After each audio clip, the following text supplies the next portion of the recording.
এ হচ্ছে আমাদের digital Bangladesh, digital বাংলাদেশের রাস্তা। আমাদের এই রাস্তাটি এত নিম্নমুখী, এটা কি কোনো সরকার বা এমপি মন্ত্রী বা আমাদের চোখে পড়ে না যে এই রাস্তার উন্নয়ন হয় না? এখানে যারা একবার আসে তারাই বিপদে পড়ে যায়, অনেকে ভুল করে চলে আসে। তো আমি এর ব্যাপারে বলছি যে উপর মহলের অবশ্যই দৃষ্টি এই রাস্তার উপর পড়ুক, তারা যেন দ্রুত পদক্ষেপ নেয় এই রাস্তাটি করার জন্য।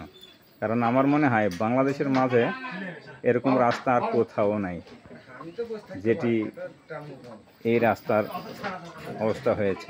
দেখুন কি দুঃখ দুর্দশা, দেখছেন আমাদের দুঃখ দুর্দশা কি এই রাস্তার।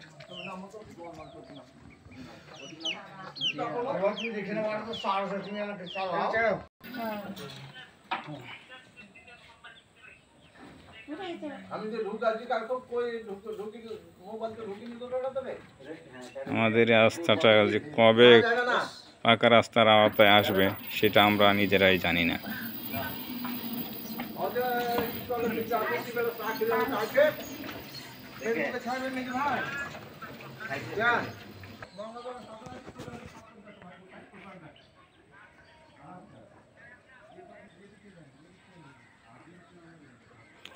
গতকাল ট্রাকে রাস্তাটি উদলাই দিয়েছে, আরও ট্রাকটি পোঁতা পড়ে গিয়েছিল এই জায়গাতে,